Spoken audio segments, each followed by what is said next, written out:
many musicians today, especially in Trinidad and Tobago, within the music fraternity, they play music by ear, which is very good because the ear determines the quality of the musician you are in terms of your ability to hear various progressions and improvise.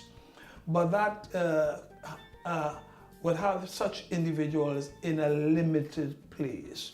When you begin to add the theoretical aspect to the natural ability to hear, that opens up an entire new world to you. If you will give them a piece of music to analyze, you'll be able to do so. And without that ability of understanding the music and the ramifications of it, you, the person who plays by ear, may compose a piece of music and not be able to analyze your music. Internationally now, there's a big drive that the world wants state band. And the world wants structured way in teaching the instrument. So the way we do it in the panel before was this: basically I play, you play. We call it learning by rote. Now the people want structured, and if you look at other instruments, you'll recognize that there's a whole slew of pedagogical material that other instruments have, and that is where the state band has to go, and where the state band going. And the only how we can get is to get more people who understands how to teach and how to lay out courses, how to put together works in terms of from beginners, intermediate, advanced, and how to put together these works and put it out there for the international audience to learn. So in terms of becoming a viable instrument, instead of a folk instrument, now the state band is getting there. And we need people to understand this, and we need people who are able to now disseminate information in a structured way. I've been playing, percussion instruments from as early as 3. In my family, parang and folk and music at the church choir was the order of the day. And by age 11, I was playing the quattro. And we started a band with some friends in Superior. That band was called the Prana Sonic Express with lead singer Marshall Montano. Now, several years later, we changed the name of the band to Ecstatic, and we enjoyed a lot of success. Hit songs, tours around the world. We were well paid for our performances and the like.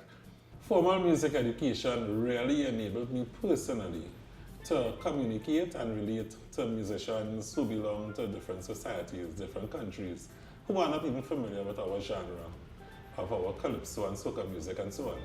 For example, while in Ecstatic, while we were producing the heavy duty album, the song Big Truck in particular, we used an American guitarist to do some lap steel guitar, the Hawaiian guitar. And of course, because he wasn't familiar with our music, the jargon and so on, the communication had to be very standard, of the international standard. Even up to a couple of years ago, while in London, I had to accompany a young lady from Sri Lanka. And in those situations, you really must be aware of some of the standard best practices, international best practices, and the terminologies that go across the board.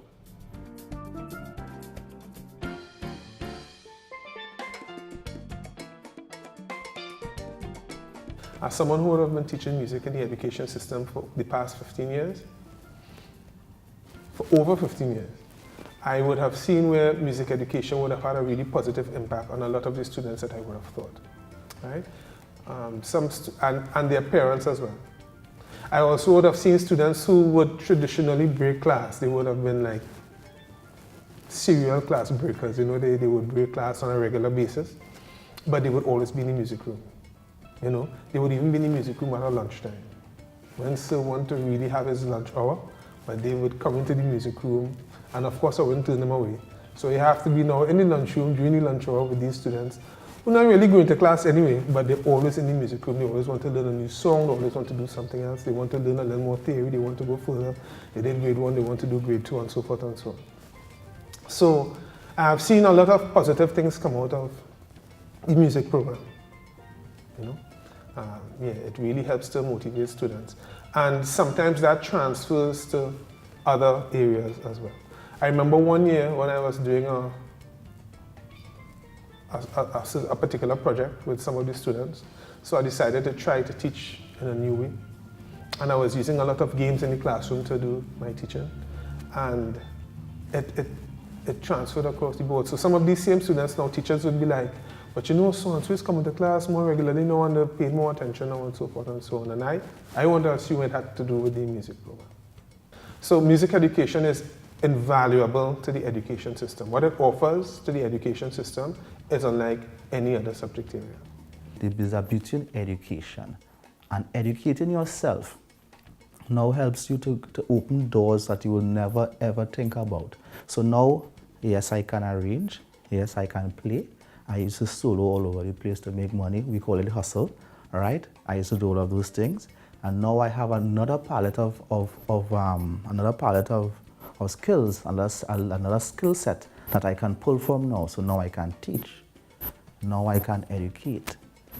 Formal education didn't only empower me as a performer, so now I had, more clinical methods that would ensure that an approach would work consistently every time.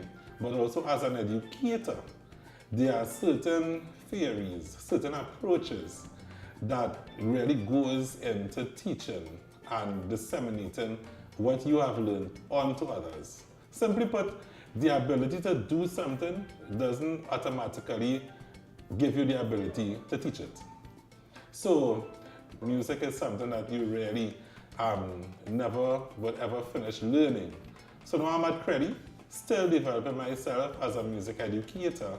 And I'm amazed and in awe, especially in those classes where we learn different teaching methods, different teaching approaches, which could really be utilized in disseminating information, musical techniques, and other performance approaches to students of all ages.